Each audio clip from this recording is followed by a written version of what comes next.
أهلا بيكم. النهاردة هنتكلم عن موضوع يمكن يكون غامض شوية للبعض، لكنه بيمس حياة ناس كتير حوالينا. هنتكلم عن الوسواس القهري OCD. كتير بنسمع ناس بتقول أنا عندي وسواس قهري عشان بيحبوا الحاجة نظيفة أو مترتبة، لكن الحقيقة إن الوسواس القهري أكبر بكتير من مجرد إنك بتحب الحاجة نظيفة. ده اضطراب نفسي حقيقي وممكن يخلي حياة اللي بيعانوا منه صعبة جدا. انتوا في بودكاست تي توكس، ويلا بينا ندردش في الموضوع ده.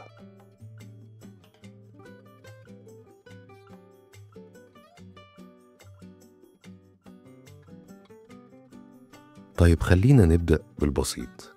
ايه هو الوسواس القهري ده؟ الوسواس القهري اسمه بالكامل اضطراب الوسواس القهري Obsessive Compulsive Disorder. بيحصل لما يكون عند الشخص أفكار قوية جدا مش بيعرف يوقفها. ممكن تكون الأفكار دي عن الجراثيم أو الأمان، أو إنه لازم كل حاجة تبقى مثالية ومترتبة على الشعر. الشخص ده بيقلق كتير قوي من الأفكار دي، والأفكار دي اسمها هواجس، وممكن تكون مرهقة جدا. وعشان يقللوا القلق ده ممكن يعملوا نفس التصرفات دي كذا مرة، ودي بقى اسمها دوافع قهرية. زي إنه يغسل إيده كتير قوي، أو يتأكد إن الباب مقفول كذا مرة. هما بيحسوا إنهم لازم يعملوا الحاجات دي، وده بيساعدهم يحسوا بقلق أقل، بس للأسف لفترة قصيرة، وبعدين القلق بيرجع تاني. يعني بتتحول لدائرة مفرغة. للأسف الوسواس القهري بيخلي الحياة اليومية صعبة جدا للي بيعانوا منه.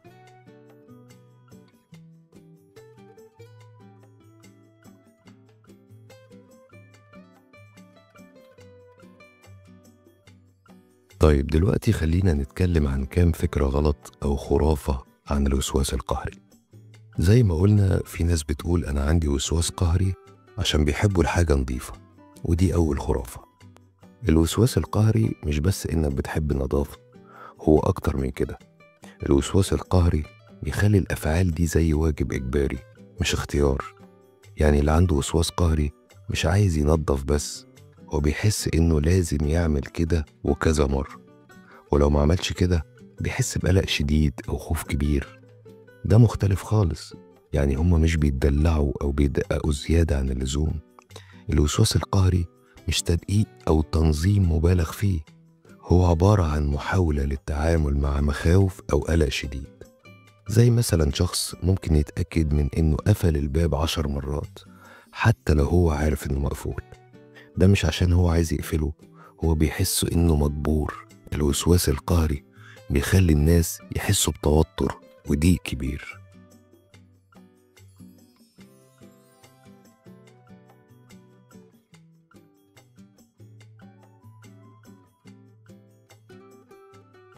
أهم علامة للوسواس القهري هي الأفكار الوسواسية. دي أفكار مش بتسيبك. الأفكار دي ما بتوقفش حتى لو حاول الشخص يتجاهلها.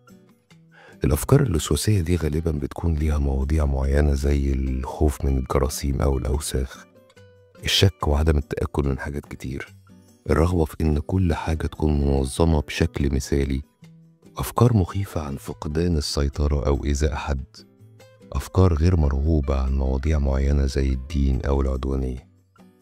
ومن أمثلة أعراض الهواجس الخوف من لمس حاجات لمسها ناس تانية، القلق لو قفلت الباب ولا لأ، أو طفيت البوتاجاز ولا لأ، الضيق الشديد لو الحاجات مش مترتبة صح، تخيل حاجات وحشة زي إنك تسوق العربية وتخبط في ناس، التفكير في إنك ممكن تصرخ أو تعمل حاجة غلط في مكان عام، وتجنب حاجات ممكن تشغل الوسواس ده زي إنك تسلم على حد بالإيد. الأفكار دي بتسبب ضغط كبير، والناس بتحس إنها لازم تعمل تصرفات معينة عشان يقللوا الضغط ده. التصرفات دي هي اللي بنسميها الدوافع القهرية، زي إنهم يغسلوا إيديهم أو يتأكدوا من الحاجات كتير. بس الموضوع مش مجرد كتير بالنسبة لهم، هم بيحسوا إنها قاعدة لازم يتبعوها. الدوافع القهرية غالبا ليها مواضيع معينة، زي الغسيل والتنظيف والتأكد من الحاجات، العد، التنظيم، اتباع روتينيات صارمة، طلب التطمين من الآخرين. ومن أمثلة أعراض الدوافع القهرية غسل الإيدين كتير قوي لدرجة إن الجلد بيوجع، فحص الأبواب كذا مرة عشان يتأكد إنها مقفولة، فحص البوتاجاز زي ما قلنا كذا مرة عشان يتأكد إنه مطفي، العد بأنماط معينة، تكرار دعاء أو كلمة أو جملة في السر، محاولة استبدال فكرة وحشة بفكرة كويسة، وترتيب الحاجات زي العلب كلها في نفس الاتجاه.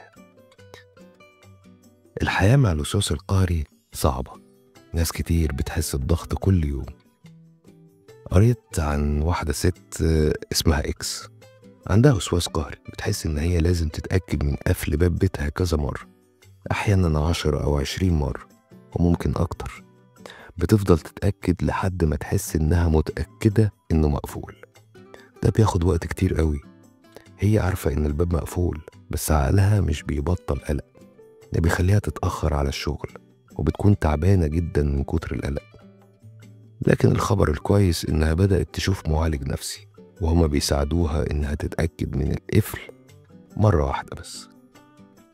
ده أكيد صعب عليها جدا في الأول، لكن مع الوقت بدأت تحس بخوف أقل وتثق في نفسها أكتر.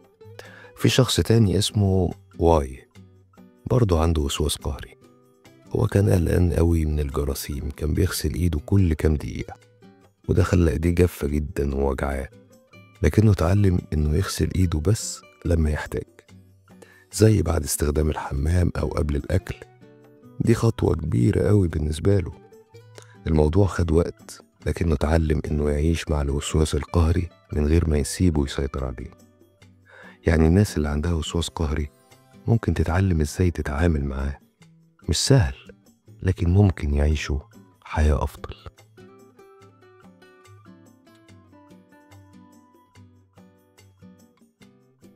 طيب، نروح هنا للسؤال: هل الناس اللي عندها وسواس قهري ممكن تتعالج؟ طبعا ممكن يتعالجوا، في طرق مختلفة للعلاج. في علاج مشهور اسمه العلاج السلوكي المعرفي.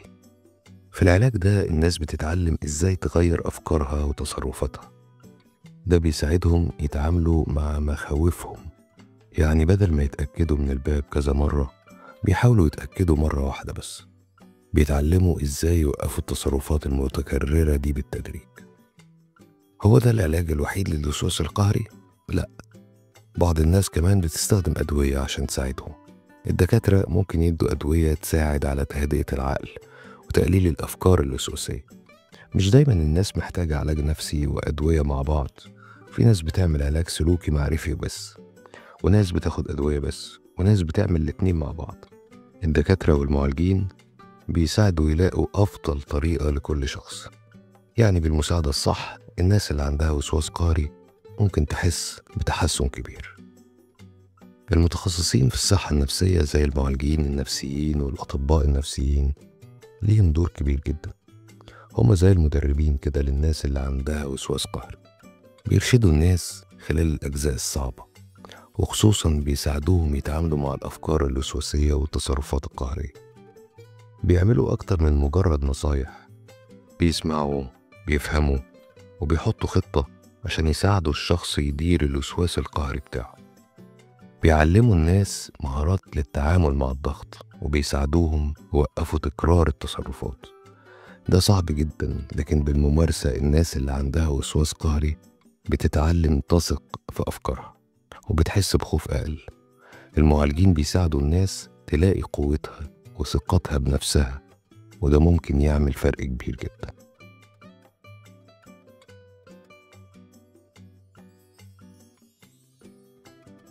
لو حد عنده صاحب عنده وسواس قهري، ازاي ممكن نساعده؟ أعتقد أول خطوة هي إننا نسمع، ونسمع بجد. نسمع ونحاول نفهم اللي بيحسوا بيه. ما تحكمش أو تقول جمل زي يا عم بطل قلق، أو ما الموضوع سهل. الموضوع مش سهل بالنسبة لهم. وكمان جملة زي كل الناس بتقلق مش مفيدة. وريهم إنك فاهم مشاعرهم. قول جمل زي أنا موجود جنبك، أو أنا عارف إن ده صعب عليك. ده هيكون منطقي أكتر. هما محتاجين بس حد يكون موجود جنبهم، وده مهم قوي. وافتكر ما تضغطش عليهم عشان يوقفوا سلوكياتهم، هما محتاجين يمشوا بخطواتهم هما. يعني ما نجيش نصلح المشكلة بنفسنا، خليهم عارفين إنهم ممكن يتكلموا معاك من غير ما يحسوا بأي ضغط. ليه الوعي بالصحة النفسية مهم أوي، وخصوصا مع الوسواس القهري؟ بصوا يا جماعة، ناس كتير مش فاهمة الوسواس القهري، فممكن يهزروا أو يقولوا كلام يجرح من غير ما يحسوا. زي ما قلنا يقولوا أنا عندي وسواس قهري عشان بحب النظافة أو بحب الحاجة نظيفة. ده ممكن يخلي الناس اللي عندها وسواس قهري بجد تحس إنها مش مفهومة أو مكسوفة. ده مش عدل. الوسواس القهري ده أكبر بكتير من مجرد إنك بتحب الحاجة منظمة أو نظيفة، وتوعية الناس بتساعدهم يفهموا المعاناة الحقيقية للوسواس القهري. فكل ما الناس تعرف أكتر، كل ما هيقل الحكم أو التعليقات دي. ده بيساعد على كسر الوصمة وبيشجع على اللطف بدل الحكم. لازم كلنا نتعلم أكتر ونساعد بعض نحس بالقبول. شوية لطف وفهم ممكن يغيروا حاجات كتير قوي. خلينا ننشر الوعي ونكون موجودين لبعض، دي أحسن طريقة نعمل بيها فرق. مع بعض نقدر نخلق عالم ألطف لكل الناس. طيب لو حد حاسس إنه ممكن يكون عنده وسواس قهري أو يعرف حد كده، يعمل إيه؟ أفضل حاجة هي إنه يطلب المساعدة. مش لازم يواجه الموضوع ده لوحده، حتى لو حاسس بشوية خوف أو عدم تأكد. طبيعي إنه يحس كده، بس الكلام مع متخصص في الصحة النفسية ممكن يساعده بجد. المتخصصين دول ممكن يدوا إجابة واضحة ويقترحوا المساعدة الصح. يعني محدش محتاج يخمن أو يحس بتوتر، ممكن يلاقي إجابات حقيقية. وكمان الأصحاب أو العيلة ممكن يتعلموا إزاي يساعدوا ويدعموا بطريقة صحيحة. فلو شفنا علامات زي أفكار قوية أو عادات معينة، نشجعهم يتكلموا مع حد. تذكير بسيط ولطيف بطلب المساعدة ممكن يعمل فرق كبير. مستمعينا الكرام، لو انت أو حد تعرفه ممكن يكون محتاج مساعدة، ما تتأخروش في إنكم تاخدوا الخطوة الأولى دي. افتكروا إن المساعدة موجودة، ومحدش لازم يواجه الوسواس القهري لوحده.